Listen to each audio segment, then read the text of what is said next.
passport bro I know in the real world is an American bottom feeder in our dating pool, okay? Essentially what they're going to do is find a woman, many of them are very young. Because in many of these countries they're going to, the legal age of consent is much younger than the United States. If you don't see why that's disturbing, get some help. They're going after these women who are very young, very vulnerable, very naive, usually in poor families, and they're essentially buying these women from their families, which I'm sorry, is human trafficking. I'm assuming that she is over 18, but she looks 15.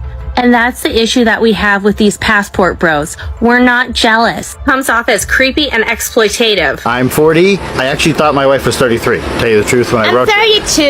I thought she was 33 when I wrote down the questions. Apparently she's 32. I'm assuming that she is over 18, but she looks 15. Well, I don't know why you think we're underage, but we can't exactly help the fact that we look a lot younger than you think we should. You lose! People are people regardless of where they're at. However, Asian women in general and Filipino women who are also Asian have a tendency to be more loyal to their partners than westernized women. That doesn't mean that there's no loyal Western women either. It's just I found that there's a higher percentage of Asian women that are more loyal than the percentage of Western women.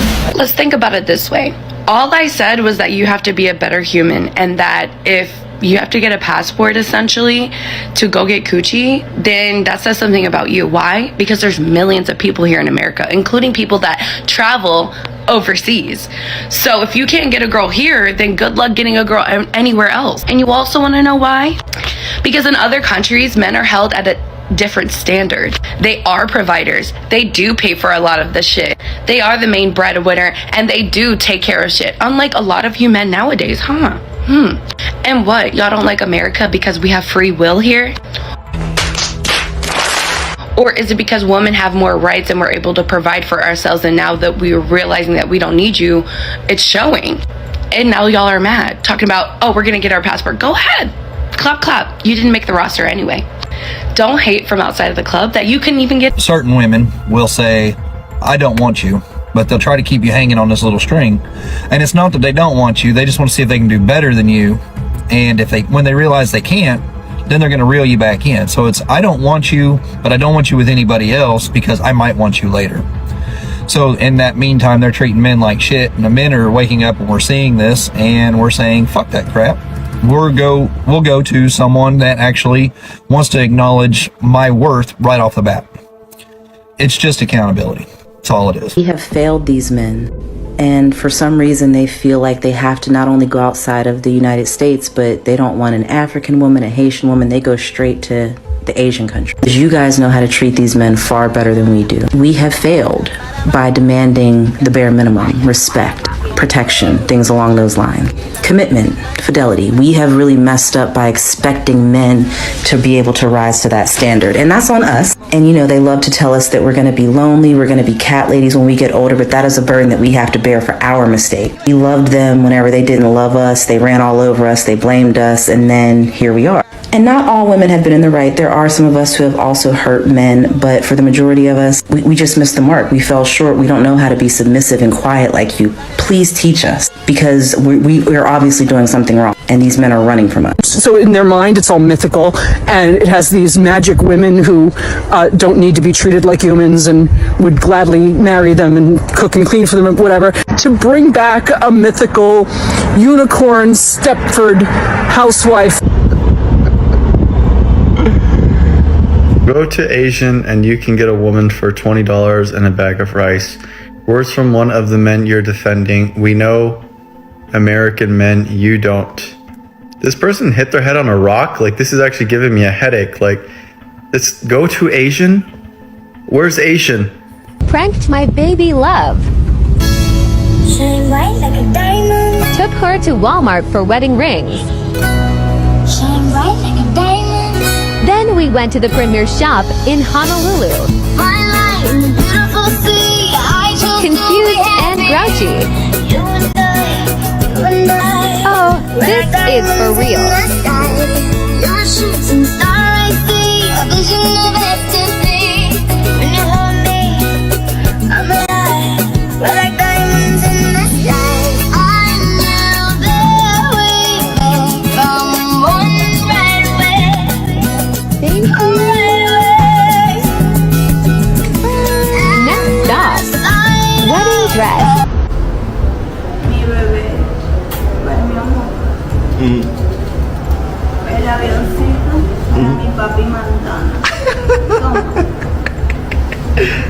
Muy bueno. Muy bueno.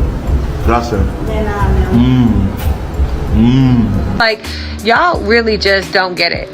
Every passport bro I know in the real world is an American bottom feeder in our dating pool, okay?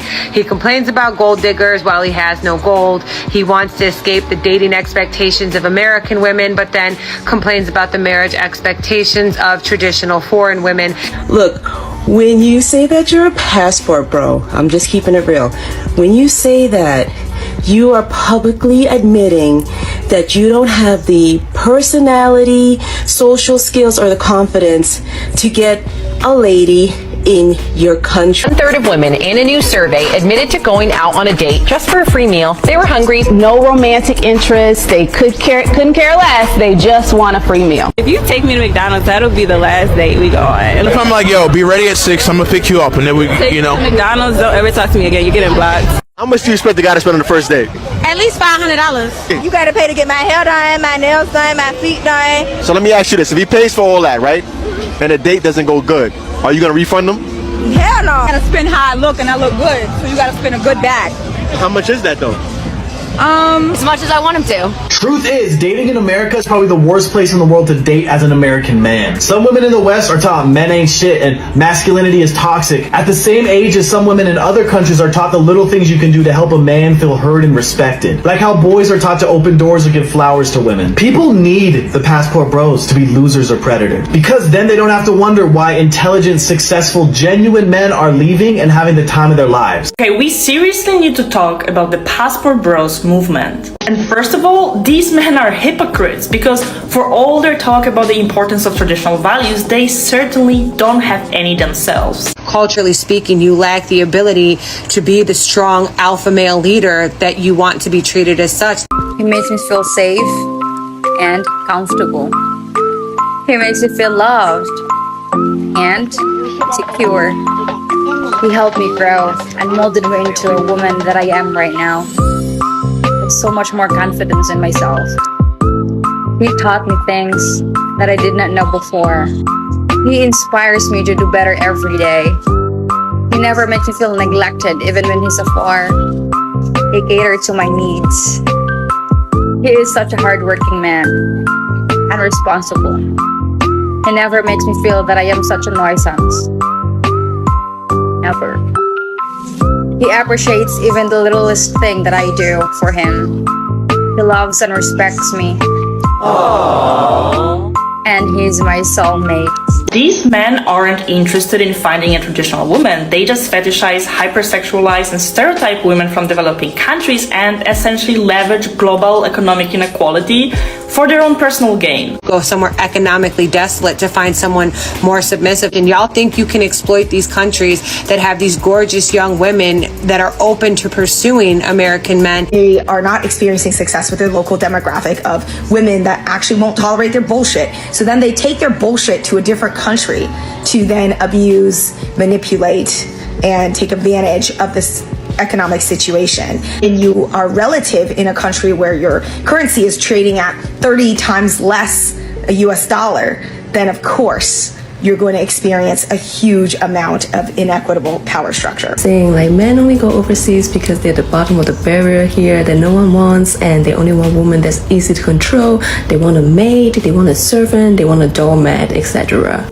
In what world that gives you an impression that women overseas are easier to control, easier to manipulate, that we're not smart to see what a good man is? I just saw a tweet of a man encouraging other men to go overseas to find wives because it's too difficult to find one in America. And what I found mind-boggling about the tweet is that there's still countries today where men have to have land in order to get a wife. A man has to prove to a woman's family he has land, a house, assets, he's financially stable to even get a chance at marriage, a chance at the woman. And then in our country, women tell men, oh, hey, can you maybe not text me at 10:30 p.m. on a Tuesday night to come over? I'm not joking. I have asked the last 3 dudes I've dated for their bank account info on the first date. I don't judge people's actions. I look at the intention behind it. So like, why do you ask for that? Because I only want to date date a wealthy guy that has money. And I only want to deal with guys that's paying bills. I am a gold digger. I don't care. Exactly. So if you want to come into my life and get my time and get my effort, my energy, you need to be offering something. An epidemic of gold digging whores in this country. On a date with me, can you maybe bring flowers on the first date? With the flowers in hand. She said, why did you buy flowers? Should you bring flowers to a first date? The answer, unfortunately, is no. Nice, he got me flowers on the first date? Like, what kind of serial killer does that? Can you court me? And the men go, this is too much! We're going overseas! We're going overseas! You know what, sir? Good luck finding a woman overseas who's gonna come back to this country and work to help pay your one-bedroom rent. Well, actually...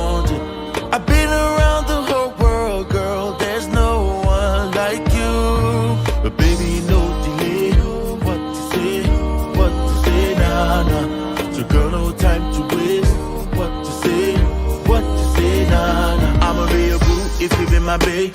And we can go far, we can get away. So we can have a little fun like a holiday. My baby, chance to our love, so we're celebrating. I've been searching for true love, but I never thought I'd find. When I look into your eyes, all I think is paradise. If my heart is a chat, you number one from end to start. If my heart is a mixtape, the mixtape. What they really want, most of them, is just the attention that they're gonna get from random women on the internet. They're not leaving the country, they can't afford to. Definitely cannot afford a traditional wife. A few moments later. It is crazy. Half of the couples in this airport right now are beautiful Thai women with super basic white dudes. Speaking to the amount of black men that are currently in Cartagena, but it is very rare for me to see a large number of black men on a flight that I'm on. It is very, very, very, very rare. So to arrive and have a flight full of men, but also to see other flights full of men, and the customs line was crazy long. So when I say that there were black men everywhere, I literally mean there were black men everywhere. There's a lot of people that are like, oh, it's just dusties, it's just broke men, it's just men that other women wouldn't date. I saw lots of very attractive men. I saw lots of men who looked like they had means. They looked like they had their stuff together. They were dressed well, they had good luggage. Like these were not men that you're just like, oh girl, nobody wants them. What was the most shocking to me as I was waiting for my Uber, there were women in club dresses picking up men, and the time was very much like, oh, you've been here before, but it's your homeboy's first time, and she brought somebody for him. All the black men that I saw at the airport, I ain't seen none of them in the streets. I've not seen any women crying over passport bros. However, I have seen a lot of women laughing at passport bros. Because we can replace men like you with cats and dogs, but y'all have to literally go to another country because no other woman in your own country wants you anymore. That's what we call a whole cope, honey. If you don't want them, then somebody else wants them. Why not go to another country where the women will love and respect you? And then you try to shame these guys for doing what they want to do. At the end of the day, it's their money. It's their time. If they want to go over there to another country, let them go to another country. Oh, you know why? Because at the end of the day, those guys won't be simping for you no more. Those guys won't be taking you out on dates no more. Then the pookies will have to take you on dates and do things that they didn't have to do in the first place. Some of you westernized women, I don't need a man. I don't want a man. I can pay my own bills. I make my own money. I'm independent. I'm an alpha woman. Turn it down. Queen, the wifey, what happened to it? But when you reach your knockout stage at 30, 35 with 2-3 kids later, then you want a man? Ladies, wake up. Women.